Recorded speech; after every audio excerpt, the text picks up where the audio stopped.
ব্যোমকেশ একভাবে সামনের চেয়ারে বসে থাকা দাসবাবুর দিকে তাকিয়ে থাকতে থাকতে যেন নিজের মনেই কথাটা বলে উঠল। ভদ্রলোকের কবে যাওয়ার কথা ছিল? ওই বাড়ির লোক আমাদের যতটা জানাচ্ছেন তাতে তো গতকাল তার যাওয়ার কথা ছিল, তবে আজ এই ব্যাপারটা ঘটে যাওয়ায় বুঝতেই পারছেন। তবে তার কিন্তু এত তাড়াতাড়ি ফিরে যাওয়ার কথা ছিল না। হঠাৎ করে তিনি কাল সকালেই সিদ্ধান্ত নিয়েছিলেন সেদিন ফিরে যাবেন। মৃতদেহ এখন কোথায় রাখা আছে? আপাতত মৃতদেহ মর্গে পাঠানো হয়েছে, তবে আমার মনে হলো আপনি হয়তো মৃতদেহ একবার দেখতে চাইবেন, তাই মৃতদেহটা দেখার ব্যবস্থা করে রাখা হয়েছে। আপনি কি এখন একবার যাবেন? যাওয়া তো প্রয়োজন দাসবাবু, তবে আমার মনে হয় আমাদের প্রথমে ঘটনাস্থলটা একবার দেখে নেওয়া দরকার, তারপর না হয় মৃতদেহ দেখা যাবে। আপনি যেটা ভালো বোঝেন তাতেই হবে। তবে আসল ব্যাপারটা হলো, ঘরের মধ্যে আমরা তন্ন তন্ন করে খুঁজেও কিন্তু এমন কিছু পাইনি যাতে মৃত্যু হতে পারে। তবে দেখে মনে হচ্ছে শরীরে কোনোভাবে বিষ প্রবেশ করেছিল, আর সেই কারণে মৃত্যুটা হয়েছে। অথচ ঘরে এমন কিছু খুঁজে পাননি যাতে বিষের ছাপ অর্থাৎ থাকার কথা এমন কিছু পাওয়া যায়, তাই তো? দাসবাবু নিঃশব্দে মাথা নাড়িয়ে জানিয়ে দিলেন ব্যোমকেশের কথা সত্যি। আমি ব্যোমকেশের পাশে বসে এতক্ষণ গোটা ব্যাপারটা শুনছিলাম। এবার বললাম, বিষ কোথাও লেগে থাকতে পাওয়া যায়নি, তাহলে এমনও তো হতে পারে যে বিষ যাতে মেশানো ছিল সেটা কোথাও ফেলে দেওয়া হয়েছে। আপনি বাড়িটা ভালোভাবে দেখলেই বুঝতে পারবেন। অজিতবাবু, ওই বাড়িটার চারপাশের দেওয়াল এমনভাবে উঁচু যে ওখান থেকে কিছু বাইরে ছুঁড়ে ফেলা সহজ কাজ নয়। আমরা বাইরে খুঁজে দেখেছি, কিছু পাইনি। কিন্তু বিষের ট্রেস বাড়িতে নেই। ইন্টারেস্টিং ব্যাপার। কিন্তু সেই কারণেই তো বলছি ব্যোমকেশবাবু, ও বাড়িতে সদস্য বলতে সমীরণ হালদার আর তার স্ত্রী, তাছাড়া তাদের একমাত্র মেয়ে মালতী হালদার। আর যে ভদ্রলোক মারা গেছেন তিনি ওদের পরিবারের কেউ নয়, তবে অনেক বছর ধরে এখানেই থাকেন। আসলে যতটা আমরা জানতে পেরেছি তাতে ওই ভদ্রলোক সমীরণ হালদারের এক বন্ধুর ছেলে। ভদ্রলোক এখান থেকেই পড়াশুনো করতেন এবং এখান থেকেই চাকরিটা পেয়ে বিদেশে গিয়েছিলেন। কোনো শত্রু কিংবা কারো সঙ্গে কোনো সমস্যায় জড়িয়ে পড়েছিলেন কিনা সে ব্যাপারে খোঁজ নিয়েছেন? আজ সকালেরই তো ব্যাপার। যতটা খোঁজ নিয়েছি তাতে জানা গেছে ভদ্রলোক বেশ 2 বছর বাইরে ছিলেন, সম্প্রতি দেশে ফিরেছেন। তবে শত্রু তেমন কেউ ছিল না বলেই সমীরণ হালদার জানিয়েছেন। শত্রু কেউ না কেউ তো আছেই দাসবাবু, সে বাইরের হোক কিংবা ঘরের কেউ হোক। নাহলে ভদ্রলোককে বিষ দিয়ে হঠাৎ করে কেউ খুন করতে যাবে কেন? আর ঘটনাটা আপনি সকালে জানতে পেরেছেন, তার মানে যতদূর সম্ভব খুনটা হয়েছে রাতের দিকে। না দাসবাবু, বসে থাকলে হবে না, চলুন ব্যাপারটা দেখেই আসি। আমি, ব্যোমকেশ আর দাসবাবু মিলে পুলিশের জিপে করেই সমীরণ হালদারের বাড়িতে গিয়ে পৌঁছলাম।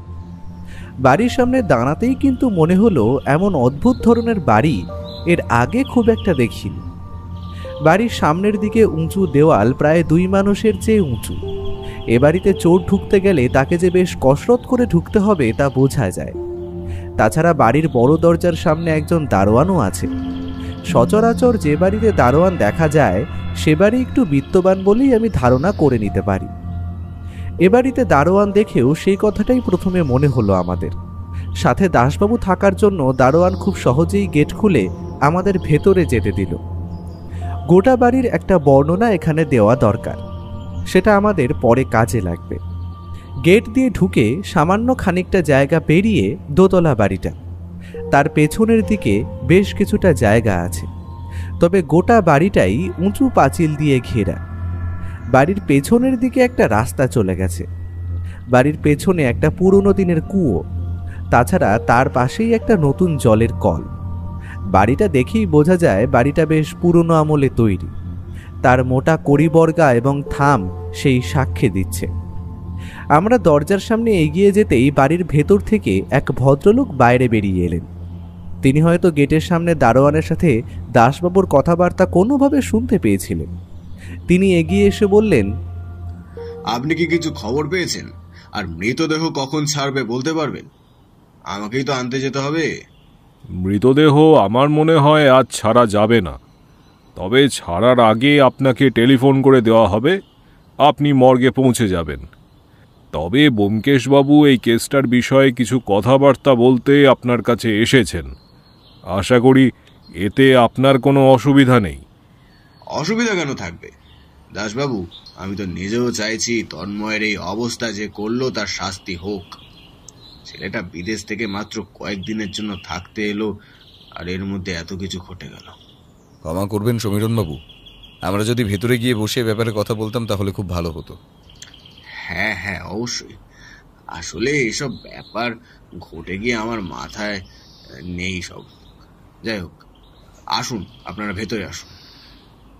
আমরা তিনজন ভেতরে গিয়ে একতলায় বসার মতো জায়গাটায় চেয়ারের উপরে বসতেই সমীরণবাবু অন্যদিকের চেয়ারে বসে বললেন, ব্যোমকেশবাবু, আপনি তো বোধহয় সবটাই শুনেছেন, আর আপনি কিছু একটা করুন। আমি তো কিছুই বুঝতে পারছি না। ওভাবে হবে না সমীরণবাবু, আপনি আমায় প্রথম থেকে সব ব্যাপারটা একটু খুলে বলুন, তারপর আমি দেখছি কি করা যায়। এমনকি আপনার কথাও। আমি সমীরণ হালদার। আমি একসময় একটা ছোট্টখাটো ব্যবসা করতাম, তবে আমার পৈতৃক সম্পত্তি যা আছে তাতে আমার ব্যবসা না করলেও চলে যেত। তবে কিছুটা নিজের শখের বসেই আমি ব্যবসাটা করতাম। তবে বছর কয়েক আগে থেকে সেই ব্যবসা থেকে আমি একেবারে অবসর নিয়ে নিয়েছি। আমার সেই ব্যবসা এখন অন্য একজন দেখছেন, তবে সেখান থেকে কিছু টাকা আমি প্রতি মাসে পাই। এই বাড়িতে আমি, আমার স্ত্রী কনকবালা আর আমার মেয়ে মালতী থাকে। বেশ কয়েক বছর আগে আমার এক বন্ধু বিমল স্ত্রী সহ একটা দুর্ঘটনায় মারা যায়। তাদের একমাত্র ছেলে তন্ময় তারপর থেকে আমার কাছেই থাকতো। আসলে এখান থেকে তার কলেজে পড়াশোনা এবং সমস্ত কিছু ভালোভাবে চলে যেত।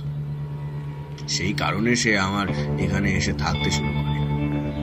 তারপর তার পড়াশোনা শেষে আমি তাকে বিদেশে পাঠিয়ে দিই বাকি পড়া সম্পূর্ণ করার জন্য, এবং সেখানে থেকেই সে একটা চাকরিও জোগাড় করে নিল। এর আগেও তন্ময় আমার কাছে থাকতে এসেছিল বেশ কিছুদিনের জন্য, তারপর আবার ফিরে গেছে। এবার যখন সে এসেছিল তখন সেখানকার একটি মেয়েকে তার পছন্দ হয়েছে এবং সে বিয়ে করতে চায়। আমার কোনো আপত্তি ছিল না। অবশ্য এই কথাটা সে আমাকে আগেই টেলিফোনে জানিয়েছিল। সে বিষয়ে কথাবার্তা বলে পরশু সে হঠাৎই ফিরে যাওয়ার কথা বলে। ফিরে যাওয়ার কথা ছিল কাল রাতে, আর কাল রাতেই এমন একটা দুর্ঘটনা ঘটে যায়।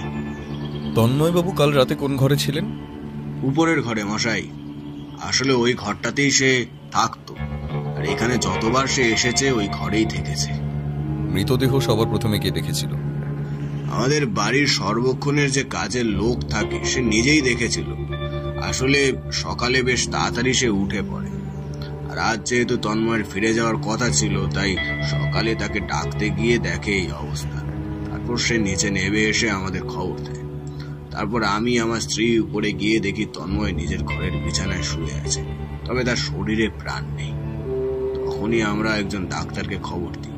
তার আগেই অবশ্য বুঝতে পেরেছিলাম যে সে মারা গেছে, তবু ডাক্তার এসে ব্যাপারটা নিশ্চিত করে জানায়, আর তিনিই বলে পুলিশে খবর দেওয়ার কথা। তারপরে আমরা পুলিশে খবর দিতেই দাসবাবু এখানে এসে সবটাই দেখেন। কাল রাতে আপনি যখন ঘুমোতে গিয়েছিলেন তখন তন্ময়বাবু কি করছিলেন? সে কাল রাতে তাড়াতাড়ি খাওয়া দাওয়া সেরে নিজের ঘরে ঘুমাতে চলে গিয়েছিল। আসলে আজকে তার যাওয়ার ফ্লাইট, আর তাছাড়াও অফিসের কিছু কাজকর্ম সেরে সে ঘরেই বসেছিল। তাকে শেষবার আমি দেখেছিলাম তার ঘরে বসে কাজ করতে। ঠিক কোন কোন ঘরে থাকে বলুন তো? উপরে আমাদের 3টে ঘর রয়েছে, তার মধ্যে একটায় থাকে আমার মেয়ে মালতী, অন্যটায় তন্ময় এলে থাকে, আর নিচে একটা ঘর, সেখানে আমি আর আমার স্ত্রী থাকি। অন্য একটা ঘরে সারাক্ষণ কাজের লোক থাকে। তাছাড়া ঘরের বাইরে দারোয়ান থাকে, আশা করি আপনি দেখেছেন। যদি কেউ আসে তখন তাহলে আমার উপরের ঘরটায় ফাঁকা থাকে, সেখানে থাকবে। রাত্রে কোনো শব্দ শুনেছিলেন? এ বাড়িতে কেউ ঢুকেছে কিংবা উপরে কারোর যাওয়ার আশার। ব্যোমকেশ বাবু, তবে আমার মেয়ে বলেছে যে সে নিজেও এসব কিছু শুনতে পায়নি। এমনকি তন্ময় ঘুমিয়ে পড়ার অনেক পরে নাকি সে ঘুমিয়েছিল। আসলে রাত জেগে তাকে অনেক পড়াশোনা করতে হয়, তাই তার ঘুমোতে অনেক দেরি হয়। তন্ময়বাবুর কোনো শত্রু থাকতে পারে বলে আপনার মনে হয়? ওর কোনো শত্রু থাকবে কি করে ব্যোমকেশ বাবু? আর তা থাকলে এখানে থাকবে কি করে? আসলে সে এখানে তো থাকেই না। যখন এখানে থাকতো তখন তার কোনো শত্রু ছিল বলে আমি জানি না, কারণ সে যথেষ্ট ভালো একজন ছেলে। আচ্ছা, আপনার কারোর উপর সন্দেহ হয় না? সমীরণবাবু এ কথার উত্তরে মাথা নাড়লেন। তিনি বুঝিয়ে দিলেন তার কারোর ওপর সন্দেহ হয় না। ঠিক সেই সময় তাদের বাড়ির কাজের লোক বোধহয় আমাদের জন্য চা নিয়ে এলো। আমরা চায়ের কাপ তুলে দিতেই দাসবাবু বললেন, মৃত্যুটা যে বিষের কারণেই হয়েছে সে ব্যাপারে আমরা নিশ্চিত, তবে বিষ শরীরে এলো কি করে সেটাই বুঝতে পারছি না। আসলে রাতের খাবার সবাই একসাথেই খেয়েছে, তাই সে খাবারে থাকলে তো সবারই অসুবিধা হওয়ার কথা।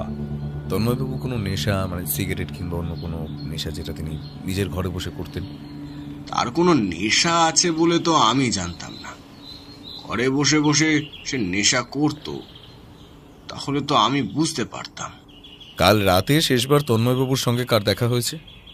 যতদূর মনে হয় আমারই, কারণ তার সাথে কথা বলে আসার পরে সে দরজা বন্ধ করে দিয়ে শুয়ে পড়েছিল। তারপর আর কেউ তার ঘরে তো যাবে না। কেউ তো গিয়েছিল সমীরণবাবু, না হলে তার কাছে বিষয়টা পৌঁছলো কি করে? আপনি কি একবার তন্ময়ের ঘর ঘুরে দেখতে চান ব্যোমকেশ বাবু? ব্যোমকেশ উঠে দাঁড়াতে দাঁড়াতে বলল, সে তো দেখতেই হবে, চলুন। আমরা চারজন মিলে দোতলায় উঠে তন্ময়বাবুর ঘরে গিয়ে পৌঁছলাম। সেই ঘরের দরজায় বন্ধই ছিল। সমীরণবাবু নিজের হাতে দরজা খুলে আমাদের ভেতরে নিয়ে গেলেন। সাজানো ছিমছাম একটা ঘর, এক পাশে বিছানা আর এক পাশে একটা চেয়ার টেবিল রাখা, তাছাড়া একটা আলমারি রয়েছে। ঘরে দুটো জানলা, ঘরের সিলিং ফ্যান, তাছাড়া আরও একটা টেবিল ফ্যানও এক পাশে রাখা রয়েছে। এই ঘরের বিছানার ওপরেই আজ সকালে তন্ময়বাবুর মৃতদেহটা পাওয়া গেছে। বিছানার দিকে অদ্ভুতভাবে তাকিয়ে রইল ব্যোমকেশ। কিছুক্ষণ পর হাঁটতে হাঁটতে বিছানার উপর একটা হাত রেখে বিছানাটাকে গোল করে একবার ঘুরল, তারপর প্রশ্ন করল, তন্ময়বাবু কি ঘরের দরজা বন্ধ করে ঘুমোতেন? না, এ ঘরে দরজা বন্ধ করে কেউ ঘুমোয় না। আসলে দরজা ভেজিয়ে রেখেই আমরা ঘুমোই। তন্ময়ও সেটাই করত। তাছাড়া নিচে দারোয়ান রয়েছে, ঘরের ভেতরে আমাদের চাকর রয়েছে, তাই দরজা বন্ধ করার প্রয়োজন হতো না। ব্যোমকেশ ঘরের জানলাগুলো ভালো করে পরীক্ষা করল, তারপর ফিরে এসে ঘরের দরজার কাছে দাঁড়িয়ে দরজাটা একবার বন্ধ করে দিল। সামান্য কিছু সময় পরে আবার দরজাটা খুলে ফেলল। আমি বুঝতে পারলাম না ব্যোমকেশ এই কাজটা কেন করল। তারপর ঘরের বাইরে বেরিয়ে যেতে যেতে বলল, আপনার বাড়ির বাকিদের সঙ্গে একবার কথা বলতে হবে, তবে হ্যাঁ, আমি সবার সঙ্গে আলাদা আলাদাভাবে কথা বলবো। আপনি একটা কাজ করুন, আপনার স্ত্রীকে প্রথমে এই ঘরে পাঠিয়ে দিন, আর তিনি চলে গেলে আপনার মেয়েকে ঘরে পাঠিয়ে দেবেন। আশা করি তারা সবাই বাড়িতেই আছেন। ঠিক আছে ব্যোমকেশ বাবু। সমীরণবাবু বেরিয়ে যেতেই দাসবাবু চাপা স্বরে ব্যোমকেশকে বললেন, কি ব্যাপার বলুন তো ব্যোমকেশ বাবু, আমার মনে হয় আপনি কিছু সন্দেহ করছেন। সন্দেহ তো একটা করছি, কিন্তু আসল সমস্যাটা হলো খুনের মোটিভ। অকারণে তো কেউ কাউকে বিষ দিয়ে খুন করতে যাবে না, তার উপরে বিষের ক্ষেত্রে ধরা পড়ার সম্ভাবনাটা খুব বেশি থেকে যায়। আমারও ওই একই কথাই মনে হচ্ছে ব্যোমকেশ। তন্ময়বাবু তো বিদেশে থাকতেন, তিনি কয়েকদিনের জন্য এখানে এসেছিলেন, আবার আজই ফিরে যাওয়ার কথাও ছিল। এর মধ্যে তার সাথে কারোর এমন কি শত্রুতা হলো যে তাকে খুন হতে হলো? অনেক কারণ হতে পারে ভাইয়া, তবে এখনই সেসব নিয়ে ভেবে নেওয়ার প্রয়োজন নেই। আগে সবার কাছ থেকে তাদের ধারণাটা শুনিনি, তারপর না হয় ভাববো। সমীরণবাবু বেরিয়ে যেতেই তিনি আমাদের ঘরে এসে ঢুকলেন। তাকে দেখেই বোঝা যায় তিনি সমীরণবাবুর স্ত্রী। তিনি আসতেই ব্যোমকেশ দরজা থেকে সরে এসে ঘরের একপাশে দাঁড়িয়ে বলল, কনকবালা দেবী। আচ্ছা, এই তন্ময় নামের ভদ্রলোক কেমন ছিলেন? মানে আপনার তাকে কেমন বলে মনে হতো? এই কথাটার আশা কনকবালা দেবী নিজেও করেননি। তাছাড়া আমি আর দাসবাবু ব্যোমকেশের প্রশ্ন শুনে একটু অবাক হয়ে গিয়েছিলাম। হঠাৎ এমন একটা প্রশ্ন ব্যোমকেশ করল কেন? তবে কনকবালা দেবী সামলে নিয়ে বললেন, তন্ময় ছেলে হিসেবে খুব একটা খারাপ ছিল না, তবে বুঝতেই পারছেন অজিতেশ বাবু, আমার বাড়িতে একটা মেয়ে রয়েছে, তাই ওকে এখানে রাখতে আমি প্রথমে একটু আপত্তি করেছিলাম বটে, তবে ছেলেটা পড়াশোনায় বেশ ভালো আর ছেলে হিসেবেও ভালো, তাই আর বেশি জোর করিনি। কাল রাতে শেষবার আপনার সঙ্গে তন্ময়ের কথা কখন হয়েছিল? খাবার সময় আমার সাথে দু একটা কথা হয়েছিল। আসলে ও বিয়ে করবে বলে ঠিক করেছিল, তাই চেয়েছিল বিয়েটা ওখানেই সারতে। তবে ফিরে এসেছিল একবার ওই নিয়ম রক্ষার খাতিরে। আচ্ছা, বিয়েতে আপনার কোনো রকম আপত্তি ছিল? আমার এতে আপত্তি করার কি আছে? সে সেখানে চাকরি পেয়েছে, সেখানেই থেকে যাবে বলে ঠিক করেছিল, আর সে সেখানে বিয়ে করবে যখন ভেবেছে তা তো ভালোই। বরং সে আমার মত চেয়েছিল, এমনকি টেলিফোনে আমার সাথে এ বিষয়ে কথাও হয়েছিল।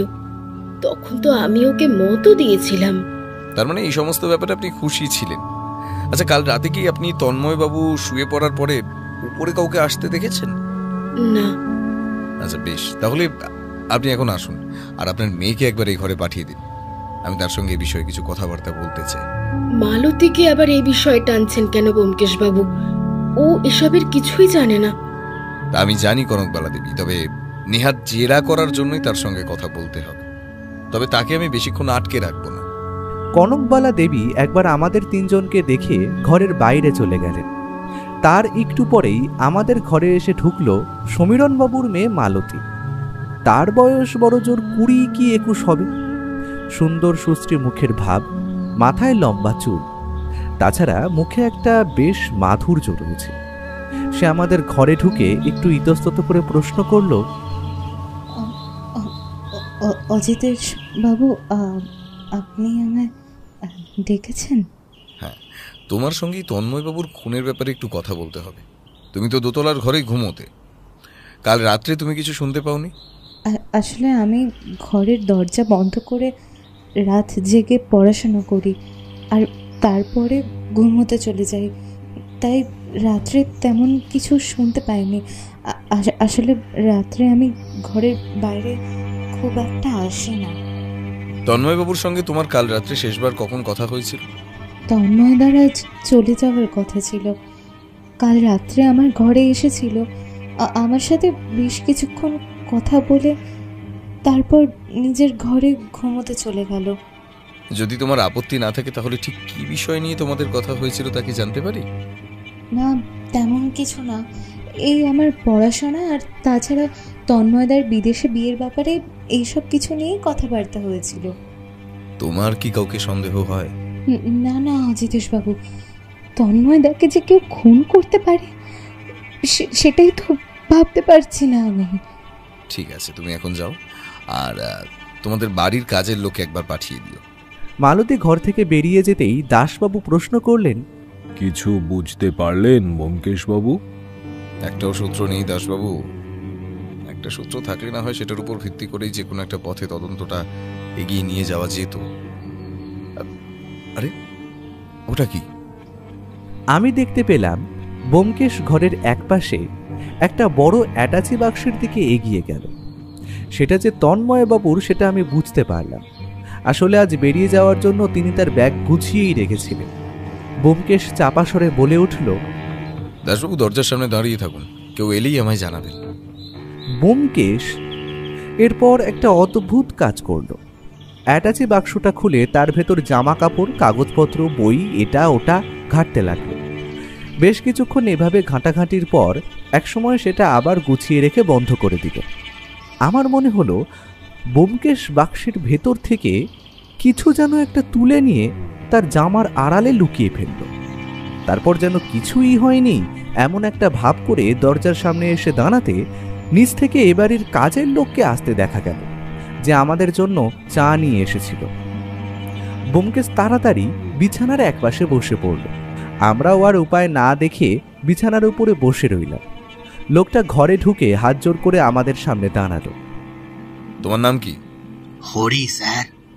তুমি কতদিন ধরে বাড়িতে কাজ করছো? তা ধরুন 15 বছর ধরে বাড়িতে কাজ করছি। বাহ, তাহলে তো তুমি এ বাড়ির বেশ পুরনো লোক। তন্ময়বাবু যখন প্রথম এই বাড়িতে থাকতে আসেন, আশা করি তখন তুমি এখানেই ছিলে? হ্যাঁ স্যার। ব্যোমকেশ হঠাৎ গলার স্বর নামিয়ে আস্তে আস্তে বলল, একটা কথা বলো তো হরি, সমীরণবাবু যখন তন্ময়বাবুকে বাড়িতে নিয়ে এলেন তখন তাকে এখানে থাকতে কনকবালা দেবীকে আপত্তি করেছিলেন? এ কথায় হরি যেন সামান্য ইতস্তত বোধ করল। তাই দেখে ব্যোমকেশ বলল, তোমার কোনো চিন্তা নেই হরি, তুমি যা বলবে সেই কথাগুলো আমাদের তিনজনের মধ্যেই থাকবে, বাইরের কেউ জানতে পারবে না তুমি আমাদের কি বলেছ। হরি এ কথা শুনে যেন সামান্য ভরসা পেল। তা তার মুখের ভাব দেখেই বোঝা যায়। তারপরে সে বলতে শুরু করলো, তন্ময়বাবু প্রথম যখন এ বাড়িতে আসেন তখন বড় দিদিমণি একটু রাগ করেছিলেন। তবে তন্ময়বাবু আসলে খুব ভালো মানুষ ছিল স্যার। সে নিজের ঘরে বসে পড়াশোনা করত, কলেজ যেত ব্যাস, আর খাওয়ার সময় বাইরে আসতো। এসব ছাড়া সে বাইরে কোথাও যেত না, বাড়ির কারোর সাথে বেশি কথা বলতো না, এমনকি বাড়ির বাইরে পর্যন্ত বের হতো না। ছোট মুখে বড় কথা, কিন্তু তন্ময়বাবু যেন সত্যি মাটির মানুষ ছিল স্যার। কে যে তার এত বড় ক্ষতি করলো স্যার। হরির মুখে একটা স্পষ্ট দুঃখের ছাপ পাওয়া গেল। ব্যোমকেশের সাথে অনেক কেসে তার পাশে থেকে মানুষের জবানবন্দি নেওয়ার কাজটা আমি দেখেছি, তাই বুঝতে পারলাম হরি যে কথাগুলো বলছে সেগুলো মিথ্যে নয়। এমনকি তন্ময়বাবুর মৃত্যুতে সে যে নিজেও সামান্য দুঃখ পেয়েছে সেটা তার মুখের ভাবেই বোঝা গেল। ব্যোমকেশ কিন্তু সে ব্যাপারে তেমন গুরুত্ব দিল না। তার বদলে প্রশ্ন করল, হরি, তুমি তো এই বাড়িতে সারাক্ষণ থাকো, আশা করি বাড়ির সবাই ঘুমিয়ে পড়ার পরে তুমি ঘুমোতে যাও। কাল যখন তুমি ঘুমোতে গেছিলে তখন উপরের ঘরে তন্ময়বাবুর ঘরে কি আলো জ্বলতে দেখেছিলে? হ্যাঁ স্যার, আপনি ঠিকই বলেছেন। সবার খাওয়া দাওয়া হয়ে গেলে তারপর আমি নিজে খাওয়া দাওয়া সেরে বাসনপত্র গুছিয়ে রেখে নিজের ঘরে ঘুমোতে যাই। কাল যখন ঘুমোতে যাচ্ছিলাম তখন দেখছি নিচে বড় দিদিমণি আর বড় দাদা বাবুর ঘরের আলো বন্ধ, উপরে তন্ময় দাদুর ঘরের মধ্যে আলো জ্বলছে। শুধু একটা ঘরের আলোই জ্বলছিল, আর অন্য কোনো ঘরের আলো জ্বলছিল না? না স্যার। রাতে তুমি কোনো শব্দ শুনতে পেয়েছিলে, ধরো দরজা বন্ধ করার শব্দ কিংবা অন্য কোনো শব্দ? হরি যেন খুব মন দিয়ে কিছু ভাবার চেষ্টা করল। তারপর বলল, ঠিক মনে নেই স্যার, তবে আমি যখন আমার ঘরে গিয়ে শুতে যাচ্ছি তখন মনে হলো একটা দরজার শব্দ আমি পেয়েছিলাম। তবে সেটা দরজা খোলার না দরজা বন্ধ করার তা বুঝতে পারিনি।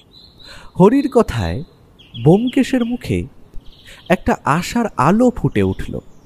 সে হঠাৎ বিছানা ছেড়ে উঠে ঘরের দরজাটা একবার আস্তে আস্তে বন্ধ করল, তারপর আর একবার আস্তে আস্তে খুলে দিল। আমরা এবার লক্ষ্য করলাম আসলে দরজাটা আস্তে আস্তে বন্ধ করলে এবং খুললে দরজায় একটা ক্যাঁচ করে শব্দ হয়। বোধহয় এই দরজাটা অনেক দিন ধরে বন্ধ থাকার জন্য এমন একটা শব্দ তৈরি হয়। তারপর ব্যোমকেশ প্রশ্ন করল, রাতের বেলা চারিদিকে নিস্তব্ধ থাকলেও সামান্য আওয়াজও কিন্তু খুব ভালোভাবে শোনা যায়। একবার ভালো করে লক্ষ্য করে দেখো তো ঠিক কোন শব্দটা শুনেছিলে? ব্যোমকেশ এরপর আরও কয়েকবার চেষ্টা করল, কিন্তু হরি কিছুতেই বলতে পারল না আসলে কোন শব্দটা হয়েছিল। এ সময় সিঁড়িতে পায়ের শব্দ পেতেই ব্যোমকেশ বলল, হরি, তোমায় আমি যে প্রশ্নগুলো করেছি তার ব্যাপারে যেন এবার কেউ জানতে না পারে, ঠিক আছে? হরি মাথা নেড়ে সম্মতি জানাতে সমীরণবাবুকে উঠে আসতে দেখা গেল। কি বুঝলেন ব্যোমকেশ বাবু? প্রথমে মৃতদেহটা আমায় দেখতে হবে, তারপর যে কোনো একটা সিদ্ধান্তে আসতে পারবো, তার আগে নয়। সমীরণবাবু, আপনার বাড়ির টেলিফোন নাম্বার আশা করি দাসবাবুর কাছে আছে। আপনি বেশি চিন্তা করবেন না, মৃতদেহ ছাড়লেই উনি আপনাকে খবর দিয়ে দেবে। আর তাছাড়া আপনাকে কিছু জানানো হলে আমি টেলিফোন করে নেব। আচ্ছা, আরেকটা কথা আমায় বলুন তো সমীরণবাবু। কি জানতে চান ব্যোমকেশ বাবু? তন্ময়বাবু ঠিক কতদিনের জন্য এখানে এসেছিলেন? আর কাল রাতে কিংবা এর মধ্যে তন্ময়বাবু আপনাদের যখন বিয়ের ব্যাপারটা জানায় তারপর থেকে তার মধ্যে কোনো পরিবর্তন লক্ষ্য করেছিলেন? সমীরণবাবুর হঠাৎ করেই কিছু মনে পড়ে গেছে এমনভাবে তিনি বললেন, হ্যাঁ ব্যোমকেশ বাবু, আসলে খাওয়ার সময় যখন সে বিয়ের কথা আলোচনা করছিল, আসলে বিয়ের ব্যাপারটা তন্ময় অনেক আগে থেকেই আমাদের একবার জানিয়েছিল, তবে কাল রাতে বিয়ের ব্যাপারটা আরো একবার আমাদের জানায়। আর এটাই তার সিদ্ধান্ত বলে ব্যাপারটা সে নিশ্চিত করেছিল। তখন বেশ স্বাভাবিক মনে হয়েছিল, তবে রাতে যখন তার ঘরে আমি কথা বলতে যাই, তখন যেন মনে হচ্ছিল খুব চিন্তিতভাবে বিছানার উপর বসে কিছু ভাবছে। তবে সত্যি বলতে বেশ 2-3 দিন ধরে তাকে একটু চিন্তিত বলেই আমার মনে হচ্ছিল, অথচ সে ব্যাপারে তাকে জিজ্ঞাসা করলে সে আমাকে কিছুই বলতে চাইতো না। ব্যোমকেশ কি যেন একটা চিন্তা করতে লাগলো। তার কপালে চিন্তার ভাঁজ স্পষ্ট ফুটে উঠল। আমি বুঝতে পারলাম সে গভীরভাবে কিছু একটা ভেবে চলেছে। তারপর স্বাভাবিকভাবেই সমীরণবাবুর দিকে তাকিয়ে বলল, আমি 2 দিন সময় দিন, আশা করছি কেসটার সমস্তটা সামনে আনতে পারবো। একটু অপেক্ষা করুন সমীরণবাবু, তবে কথা দিচ্ছি তন্ময় বাবুর খুনিকে আমি ধরিয়ে দেব। সমীরণবাবু যে চোখে ব্যোমকেশের দিকে তাকালো তাকে বোধহয় কৃতজ্ঞতায় পরিপূর্ণ চোখ বলা যায়। এরপর আমি, ব্যোমকেশ আর দাসবাবু সমীরণবাবুর বাড়ি থেকে বাইরে বেরিয়ে এলাম। আমরা হেঁটে জিপের কাছে চলে এসেছি। এমন সময় ব্যোমকেশ বলল, একটু দাঁড়াও তো, আমি দারোয়ানের সঙ্গে 2-1 কথা বলে আসছি। ব্যোমকেশ এগিয়ে গিয়ে দারোয়ানের সাথে বেশ কিছুক্ষণ কথাবার্তা বলতে লাগলো। আমরা দূর থেকে তাদেরকে লক্ষ্য করলাম, তবে তারা কি কথা বলছে তা বুঝতে পারলাম না। একসময় ব্যোমকেশ সেখান থেকে ফিরে এসে বলল, চলুন দাসবাবু, একবার তাহলে মর্গ থেকে ঘুরে আসি। আমাদের জিপটা সমীরণবাবুর বাড়ির কাছ থেকে মর্গের দিকে যাত্রা শুরু করলো। ওটা শরীর নীল হয়ে এসেছে, তবে মুখে কিন্তু কোনো রকম ফেনা কিংবা অন্য ধরনের কোনো ছাপ আসেনি। তার মানে বিষটা শরীরে গিয়ে কাজ করতে বেশ কিছুটা সময় নিয়েছে। ডাক্তার নিজেও এই কথা বলছে, তবে আপনি ব্যাপারটা কি করে বুঝতে পারলেন বলুন তো? একটা কেসে বেশ কয়েক ধরনের বিষ নিয়ে আমার নাড়াচাড়া করতে হয়েছিল, তখনই ব্যাপারটা নিয়ে কিছুটা জানতে পেরেছি। সব বিষের প্রতিক্রিয়া আমাদের শরীরে সমানভাবে হয় না, বিভিন্ন বিষের কাজ বিভিন্ন রকম হয়। কোনো বিষে মুখ থেকে গ্যাজলা কিংবা সাদা রঙের ফেনা বেরিয়ে আসে, আবার কোনো বিষে এই ধরনের কোনো প্রতিক্রিয়া দেখা যায় না। এক্ষেত্রেও তেমন একটা বিষের ব্যবহার করা হয়েছে, তবে সমস্যা হলো বিষটা জোগাড় করা। তুমি বিষের কথা বলছো? আমি তো এখন এটাই বুঝতে পারছি না যে তন্ময় বাবুকে কে মারতে চাইবে। ব্যোমকেশ অদ্ভুতভাবে হাসল, তারপর বলল, মারতে চাইবে সে, যার আসলে এখান থেকে তন্ময়বাবু বিদেশে চলে গেলে সমস্যা হতো। আসলে আমরা যে মোটিভ খুঁজে চলেছিলাম তন্ময়বাবুর খুনের ক্ষেত্রে, সেক্ষেত্রেও বাড়ির সবাই কিন্তু তন্ময়বাবুকে বেশ ভালো মানুষ বলেই দাবি করছে। আর প্রত্যেকটা মানুষ যখন একই কথা বলছেন, তখন সেটা খুব একটা মিথ্যে হতে পারে না। সেখানে একটাই মোটিভ, তন্ময়বাবুকে এখান থেকে বিদেশে যেতে না দেওয়া। তবে এক্ষেত্রে কার লাভ সবচেয়ে বেশি, সেটাই আমার জানা প্রয়োজন। তাহলে এবার মৃতদেহ কি ছেড়ে দেবো? আপনাদের পোস্টমর্টমের কাজ হয়ে গিয়ে থাকলে আপনি মৃতদেহ ছেড়ে দিতে পারেন। আমার যা দেখার সেটুকু দেখা হয়ে গেছে। ব্যোমকেশ মর্গের ঘরের দরজার দিকে এগিয়ে যেতেই আমি সাদা কাপড়ে ঢাকা মৃতদেহটা দেখতে লাগলাম। একটা শান্তশিষ্ট মুখ ভদ্রলোকের। তিনি বোধহয় চশমা পরতেন। কপালের দুপাশে আর নাকের সামান্য দুপাশে একটা ছাপ রয়েছে। এগুলো থেকে ব্যাপারটা আন্দাজ করা যায়। এছাড়া মুখে আর কোনো চিহ্ন নেই, তবে মুখটা সামান্য নীল হয়ে আছে, এটা একটা ব্যাপার। আমি আর বেশিক্ষণ দাঁড়ালাম না, মর্গ থেকে বেরিয়ে এলাম। ব্যোমকেশের সাথে দাসবাবু জিপে করেই আমাদের বাড়ি পর্যন্ত পৌঁছে দিলেন। তারপর যাওয়ার সময় বললেন, কিছু জানতে পারলে আমায় অবশ্যই জানাবেন ব্যোমকেশবাবু, আমি কিন্তু অপেক্ষায় থাকব। আর আমি এক্ষুনি ফিরে গিয়ে মৃতদেহ ছেড়ে দেওয়ার ব্যবস্থা করছি। সারাদিন ধরে বেশ ধকল গেল। এরপর আমরা বাড়ি ফিরলাম। তাই বাড়ি ফিরে প্রথমে স্নান সেরে নিয়ে খাবার টেবিলে বসে খাবার খেতে খেতেই ব্যোমকেশকে প্রশ্ন করলাম, তা ব্যোমকেশ, কেসটাই কি বুঝছো? একটা কথা কিন্তু স্পষ্ট নয় ভাইয়া, তন্ময়বাবুকে বাইরের কেউ খুন করতে আসেননি। কারণ ওই বাড়ির উঁচু পাঁচিল আর ওই দারোয়ানকে পেরিয়ে এই বাড়িতে ঢুকে একটা মানুষকে বিষ খাইয়ে দিয়ে আবার বাড়ি থেকে বেরিয়ে যাওয়া সহজ কাজ নয়। তাছাড়া তন্ময়বাবু কোনো নেশা করতেন না, এমনকি বাইরের কোনো খাবার যে তিনি ঘরে এনে খেয়েছেন তেমনটাও নয়। তাহলে বাইরের কোনো শত্রুর ব্যাপারটা আমরা বাদ দিয়ে রাখতে পারি। তাহলে তুমি বলতে চাইছো ওই বাড়ির 3 জনের মধ্যেই কেউ খুনটা করেছে? অবশ্যই, কারণ ওই 3 জনেরই যথেষ্ট মোটিভ রয়েছে। তবে মেয়েটির কোনো মোটিভ আছে কিনা সে ব্যাপারে আমি এখনো স্পষ্ট কোনো ধারণা করতে পারছি না। কিন্তু সমীরণ বাবুর কি মোটিভ থাকতে পারে? অমরজিৎ, তুমি সমস্তটাই দেখো, সমস্তটাই বোঝো, কিন্তু খুব ভালোভাবে ব্যাপারটা ভেবে দেখো না। যদি সেটা করতে তাহলে তুমি নিজেই এই ব্যাপারটা বুঝতে পেরে যেতে। আসলে ও বাড়িতে সমীরণ বাবু এমনকি কনকবালা দেবী দুজনেরই দুটো শক্ত মোটিভ রয়েছে। একমাত্র মালতীর কোনো মোটিভ নেই, আর বাকি রইল বাড়ির চাকর আর দারোয়ান। তারা অন্তত তন্ময়বাবুকে খুন করতে যাবেন না, অন্তত তাদের সঙ্গে কথা বলে কিংবা দেখে এটা মনে হয়নি। আচ্ছা ব্যোমকেশ, সমীরণ বাবু তো নিজেই তন্ময়বাবুকে বাড়িতে এনে রেখেছিলেন, তাহলে তিনি ওকে খুন করতে যাবেন কেন? তবে হ্যাঁ, কনকবালা দেবী যে তন্ময়বাবুকে খুব একটা ভালোবাসতেন না তা তো বোঝাই গেল। তবে এখানে আর একটা সমস্যা আছে। তন্ময়বাবু বাড়ি ছেড়ে চলে যাচ্ছিলেন, তাহলে তাকে খুন করার প্রয়োজন কি পড়বে তার? ব্যোমকেশ এ কথার উত্তর দিল না। তার বদলে মজা করে সত্যবতীর দিকে তাকিয়ে বলল, আচ্ছা অর্ধাঙ্গিনী, বলো তো, তোমার খুব কাছের কোনো প্রিয় একটা জিনিস যদি তোমার থেকে দূরে চলে যায়, কিংবা মনে করো দূরে চলে যাচ্ছে, এবার ভেবে বলো তো তখন কি করবে? সেটা যাতে আমার থেকে দূরে না যায় বা কেউ নিয়ে যেতে না পারে তার ব্যবস্থা করব। আর যদি দেখো তারপরেও সেটা থাকতে চাইছে না, তখন কি করবে? যে কোনো মূল্যে তাকে তোমার কাছে রাখার চেষ্টা করবে। সত্যবতী মাথা নাড়াল, আর তখনই আমি বুঝতে পারলাম আসলে ব্যোমকেশ ঠিক কোন দিকে ইঙ্গিত করতে চাইছে। এই দিকটা তো আমি ভেবে দেখিনি। এদিক দিয়ে ভাবতে গেলে দুজনেরই একটা করে শক্ত মোটিভ রয়েছে। না, কেসটা যতটা সহজ বলে মনে হয়েছিল ততটা সহজ নয়। তবে একটা ব্যাপারে নিশ্চিন্ত হওয়া গেল যে তন্ময়বাবুর শত্রু বাইরের কেউ নয়। খাওয়া দাওয়ার পরে ব্যোমকেশের ঘরে যেতে দেখলাম সে বিছানার ওপর একটা ডায়েরি নিয়ে শুয়ে পড়েছে। আমি তা দেখে প্রশ্ন করলাম, আচ্ছা ব্যোমকেশ, তুমি তখন তন্ময়বাবুর ব্যাগ থেকে কি বার করে আনলে বলো তো? ব্যোমকেশ আমার দিকে না তাকিয়েই একটা আঙুল মুখের ওপর রেখে আমায় চুপ করতে বলল। আমি বুঝতে পারলাম ব্যোমকেশ মন দিয়ে ডায়েরিটা পড়ে চলেছে, তাই আমার তাকে আর বিরক্ত করতে ইচ্ছে হলো না। আমি নিজের ঘরে চলে গেলাম।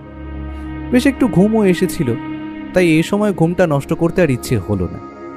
ঘুমটা ভাঙল একেবারে সন্ধ্যের পরে।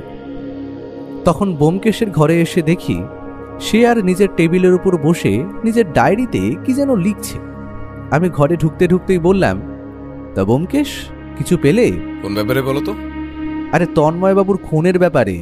ব্যোমকেশ যেন আকাশ থেকে পড়ল, এমনভাবে বলল। ও আচ্ছা, তন্ময়বাবুর খুনের ব্যাপারটা, তাই না? ওটা তো একরকম হয়ে এসেছে, তবে এখন সেই জিনিসটা খুঁজে বার করা দরকার যেটার সঙ্গে বিষ মেশানো হয়েছিল।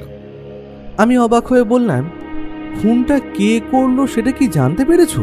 বিছানার পাশে রাখা ডায়েরি তুলে নিয়ে শেষের দিক থেকে 5 নম্বর পাতাটা পড়ো, তাহলেই বুঝতে পারবে।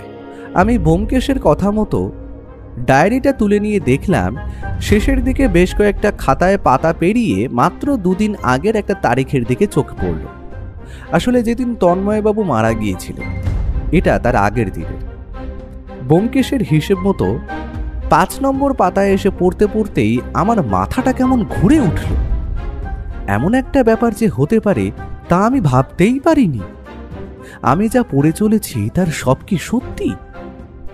আমি অদ্ভুতভাবে অজিতেশের দিকে তাকিয়ে বললাম, ব্যোমকেশ? হ্যাঁ বন্ধু, তুমি যেটা ভাবছো সেটাই। ডায়েরিটা আমি ঠিক এই কারণেই নিয়ে এসেছিলাম। আমার মনে হয়েছিল ডায়েরি থেকে আমি কিছু একটা পেলেও পেতে পারি। আসলে সেদিন হয়তো তুমি খেয়াল করোনি, আমিও বাড়ি থেকে বেরিয়ে আসার সময় সমীরণ বাবুকে শেষ কোন প্রশ্নটা করেছিল। ডায়েরির পাতার লেখাগুলো পড়ার পর থেকে আমার মাথার ভেতর এমনিতেই সব এলোমেলো হয়ে যাচ্ছিল। তাই সেদিন ব্যোমকেশ সমীরণ বাবুকে শেষ কোন প্রশ্নটা করেছিল আমার ঠিক মনে এলো না। তাই বললাম, কোন প্রশ্নটা করেছিলে তুমি? আমি সমীরণবাবুকে প্রশ্ন করেছিলাম তিনি এর মধ্যে তন্ময়বাবুকে বেশ চিন্তিত দেখেছিলেন কিনা, আর তিনি আমায় উত্তর দিয়েছিলেন গত 2-3 দিন ধরে তাকে বেশ চিন্তিত বলে মনে হয়েছিল। এবার তুমি বুঝতে পারছো তো, ডায়েরির পাতায় ঠিক 5 দিন আগে এই ব্যাপারগুলো লেখা, আর তার সঙ্গে তন্ময়বাবুর চিন্তার ব্যাপারটার যোগ কোথায়?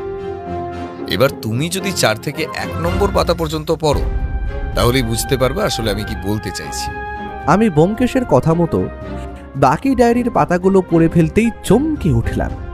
এই ডায়েরিটাই সমস্ত কিছু প্রমাণ করে দিচ্ছে, আর তাছাড়া এটাও প্রমাণ করে দিচ্ছে যে তন্ময়বাবু বুঝতে পেরেছিলেন তার আশেপাশে একটা বিপদের কালো মেঘ ঘনিয়ে আসছে। তাই বোধহয় তিনি খুব তাড়াতাড়ি ফিরে যাওয়ার সিদ্ধান্তটা নিয়ে নিয়েছিলেন। আমি ব্যোমকেশের দিকে তাকিয়ে বললাম, তাহলে এই ডায়েরিটার ওপর ভিত্তি করেই তো অপরাধীকে ধরে ফেলা যায়। সেটা সম্ভব হবে না। এই ডায়েরিটা থেকে মাত্র অনুমান করা যায় যে খুনি কে, তবে তার খুনের কোনো একটা শক্তপোক্ত প্রমাণ জোগাড় করতে না পারলে পুলিশ কিন্তু এটা সহজে মেনে নেবে না। তাই এই ব্যাপারে কাজ করার জন্য আমি দাসবাবুকে এর মধ্যেই কাজে লাগিয়ে দিয়েছি। তবে আশা করছি কালকের দিনটা আমাদের অপেক্ষা করতে হবে। সেদিন রাত্রে ঘুমোতে গিয়েও কিন্তু ভালোভাবে ঘুম হচ্ছিল না। আসলে ডায়েরির পাতায় যে সমস্ত লেখাগুলো দেখেছিলাম সেগুলো দেখার পর থেকেই আমার গোটা ধারণাটা কেমন বদলে গিয়েছিল।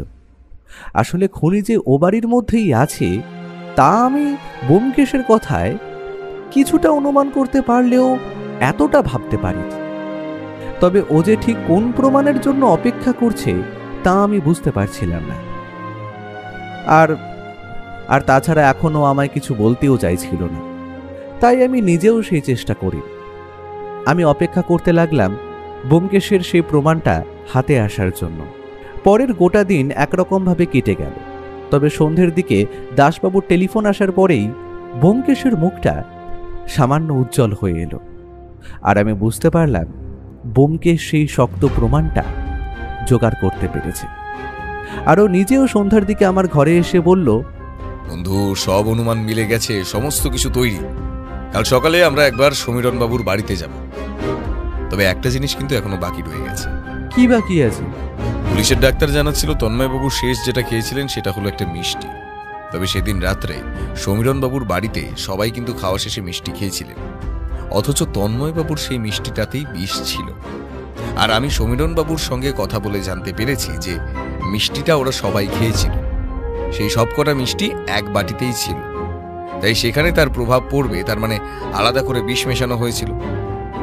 তবে এই বিষ এতটাই মারাত্মক যে এই বিষটা হাতে লাগলেও চামড়ায় সামান্য পার্থক্য লক্ষ্য করা যায়। তাই যতদূর সম্ভব খুনি বিষটা হাতে করে আনেনি, কিংবা মিষ্টিটাও হাতে করে না এনে কোনো কিছু একটার উপর রেখে এনেছিল। তাহলে সেই পাত্রটা গেল কোথায়? তার মানে তুমি বলতে চাইছো যে পাত্রে করে মিষ্টিটা তন্ময়বাবুকে খাওয়ানো হয়েছিল সেই পাত্রটাও খুঁজে পাওয়া যাচ্ছে না? সেটাই ভাইয়া, তোমার মনে আছে প্রথম দিন দাসবাবু বলেছিলেন ও বাড়ি থেকে কোনো কিছু বাইরে বার করা খুব একটা সহজ নয়, আর সেটা তুমিও বুঝতে পেরেছো। এবার আমার প্রশ্ন হলো, তাহলে এই বিষের শিশি কিংবা মিষ্টি নিয়ে যাওয়ার পাত্রটা কোথায় গেল? আশা করি ওই পাত্রটাকে আবার খাওয়ার কাজে বাড়ির বাসনপত্রের সঙ্গে মিশিয়ে ফেলবেন। সেই বিষটা সম্পর্কে খুব ভালোভাবেই জানতো সে। একটা কথা আমার মনে পড়ছে, বুঝলে, তবে সেটা ঠিক কি না আমি জানি না। তোমার মনে আছে সমীরণবাবুর বাড়ির পেছনে একটা পরিত্যক্ত কুয়ো রয়েছে? ঠিক এই কথাটাই আমারও মনে হয়েছিল ভাইয়া। ব্রিলিয়েন্ট, তোমার বুদ্ধি খুলছে। চলো, এখন আর সময় নষ্ট করে লাভ নেই। কাল সকালে একেবারে সমীরণবাবুর বাড়িতেই এই রহস্যের জট খুলব না হয়। পরদিন সকালে আমরা গিয়ে পৌঁছলাম সমীরণবাবুর বাড়িতে। দাসবাবু বোধহয় আগেই কিছু বলে রেখেছিলেন, তাই আমরা যাওয়ার আগেই নিচের বসার ঘরে সমীরণবাবু, তার স্ত্রী কনকবালা দেবী এবং তাদের মেয়ে মালতী বসেছিল। তাছাড়া তাদের বাড়ির চাকর এবং দারোয়ান তখন ঘরেই ছিল। আমরা গিয়ে পৌঁছতেই সমীরণবাবু উদাস মুখে বললেন, ব্যোমকেশবাবু, জানা গেছে কিছু? সমস্ত কিছুই জানা গেছে সমীরণবাবু। তন্ময়বাবুকে যে খুন করেছে এবং ঠিক কি কারণে খুন করেছেন তার সমস্ত কিছুই জানা গেছে। তবে বিশেষ শিশিটা আর যে পাত্রে করে তন্ময়বাবুকে মিষ্টি খেতে দেওয়া হয়েছিল সেই পাত্রটা আমার বোধহয় আপনাদের বাড়ির ঠিক পেছনে ফেলা রয়েছে। আমি দুজন পুলিশ কনস্টেবলকে পাত্র আর শিশিটা তুলে আনার কথা বলে এসেছি। আশা করি তার সঙ্গে খুনির হাতের ছাপ মিলে যাবে, তাই তো মালতী? আমি কি করে জানবো? তুমি তোমার কলেজের যে বন্ধুকে দিয়ে বিষটা আনানোর ব্যবস্থা করেছিলে তার কথা আমরা জানতে পেরেছি, এবং সে তন্ময়বাবু আসার আগেই বিষটা তোমার হাতে তুলে দিয়েছিল। তুমি সেটা রেখে দিয়েছিলে কারণ ভেবেছিলে সেটা হয়তো কাজে লাগতে নাও পারে, কারণ তুমি ভেবেছিলে তন্ময়বাবুকে বুঝিয়ে বললে তিনি হয়তো সব বুঝতে পারবেন। কিন্তু তন্ময়বাবু বুঝতে চাননি, তার বদলে তিনি তাড়াতাড়ি এখান থেকে চলে যেতে চেয়েছিলেন, আর সেই সুযোগটা তুমি তাকে দাওনি। এসব আপনি কি যাতা বলছেন ব্যোমকেশ বাবু? আমার মেয়ে তন্ময়কে মারতে যাবে কেন? সেটা আমার থেকে ভালো আপনার মেয়ে বলতে পারবে। তবে আমার মনে হয় আপনার মেয়ে তন্ময়বাবুকে কোনোভাবে ভালোবেসে ফেলেছিল, তাই তন্ময়বাবুর বিয়ে ঠিক হওয়ার পর থেকে ব্যাপারটা সে মেনে নিতে পারেনি। সে হয়তো তন্ময়বাবুকে সেদিন রাতে বোঝানোর জন্য তার ঘরে গিয়েছিল, আর তাই আপনাদের বাড়ির চাকর ঘুমোতে যাওয়ার সময় দরজা বন্ধ করার শব্দ পেয়েছিল। আসলে এই শব্দটা দরজা বন্ধ করার। আপনার মেয়ে বোধহয় রাগের মাথায় দরজাটা বন্ধ করেছিল জোরে, সেই শব্দ হরি পেয়েছিল। তাছাড়া বেশ সকালে বাড়ির পেছনের দিকে যেতে দেখেছিল আপনার বাড়ির দারোয়ান। তুই এটা করলি? হতেই পারে না, আমায় ফাঁসানো হচ্ছে, আমি এসব কিছুই করিনি। এত কিছুর পরেও অপরাধ স্বীকার করতে চাইছো না? তার মানে আমার মনে হয় ওই বিষের শিশি আর মিষ্টি নিয়ে যাওয়ার পাত্রে তোমার হাতের ছাপ পাওয়া যাবে না। বোধহয় কাজটা তুমি গ্লাভস পরে কিংবা বাটিটা অন্য কিছু দিয়ে ধরে করেছিল। তবে তন্ময়বাবুর ডায়েরিতে কিন্তু তোমার ব্যাপারে অনেক কিছুই লেখা রয়েছে, আর সেটা দেখে আমার প্রথম সন্দেহটা তোমার উপরে হয়েছিল। তারপর আমি কাল সারা দিন ধরে তোমার কলেজ এবং আশেপাশের সমস্ত ব্যাপারে খোঁজ খবর নিয়েছি। এখনো স্বীকার করে নাও মালতী, তোমার বাঁচার কিন্তু কোনো রাস্তা নেই। মালতী বেশ কিছুক্ষণ মাথা নিচু করে রইল, তারপর বলল, হ্যাঁ হ্যাঁ হ্যাঁ হ্যাঁ, আমি করেছি। কেন করবো না শুনি? হ্যাঁ, কেন করবো না? আমি তন্ময়দাকে ভালোবাসতাম, আর তন্ময়দা আমাকে ছেড়ে অন্য কাউকে বিয়ে করে নেবে, সেটা সেটা আমি আমি আমি কি করে হতে দেব? তাই আমি মনে মনে ঠিক করে নিয়েছিলাম, তন্ময়দা যদি আমার না হয় তাহলে তন্ময়দাকে আমি আর কারোর হতে দেব না, কারণ না। তাই সেদিন রাতে মিষ্টির সঙ্গে বিষটা মিশিয়ে তন্ময়কে খেতে দিয়েছিলে। আমার মনে হয় তুমি তাকে বলেছিলে তুমি যা করেছো তার জন্য দুঃখিত, সবকিছু তুমি মেনে নিচ্ছ, আর তাই সে কোনো সন্দেহ না করে তোমার হাত থেকে মিষ্টিটা খেয়েছিল। তাতেই তার বিপদ ঘটে যায়। বিষটা খুব একটা তাড়াতাড়ি কাজ করে না, খানিকটা সময় নেয়। তাই তন্ময়বাবু নিশ্চিন্ত হয়ে ঘুমিয়ে পড়েছিলেন, আর ঘুমের মধ্যেই গোটা ব্যাপারটা ঘটে যায়। ব্যোমকেশের কথায় সমীরণবাবু এবং কনকবালা দেবী ভেঙে পড়েছিলেন। সমীরণবাবু প্রায় কাঁদতে কাঁদতে বললেন, একবার তো আমাদের সবটা বলতে পারতি, আমরা তো এখানেই বেঁচে ছিলাম নাকি? কেন এটা করতে গেলি? আমি অবাক হয়ে তাকিয়ে দেখলাম মালতীর মুখটা কেমন শক্ত হয়ে এসেছে।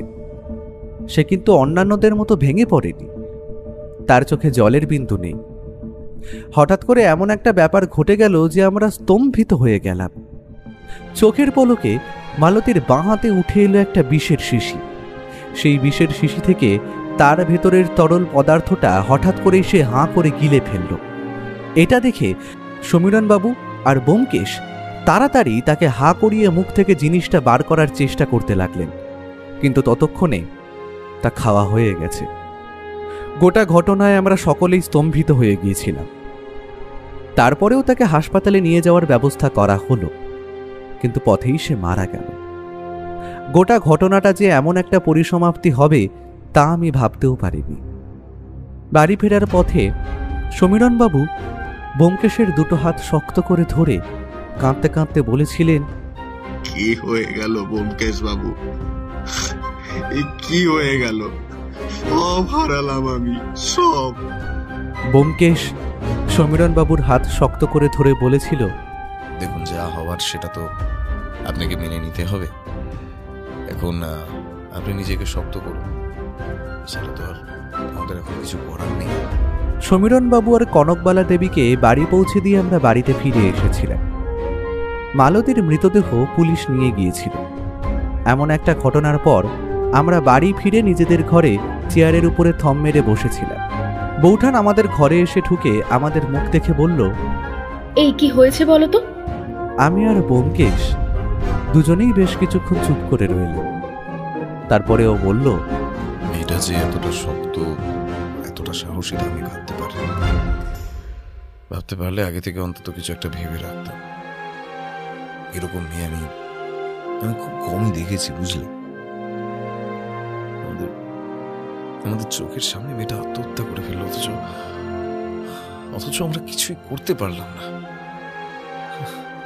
বৌঠান আমাদের দুজনের মুখের দিকে তাকিয়ে রইল, কিন্তু কিছু উত্তর দিতে পারল না।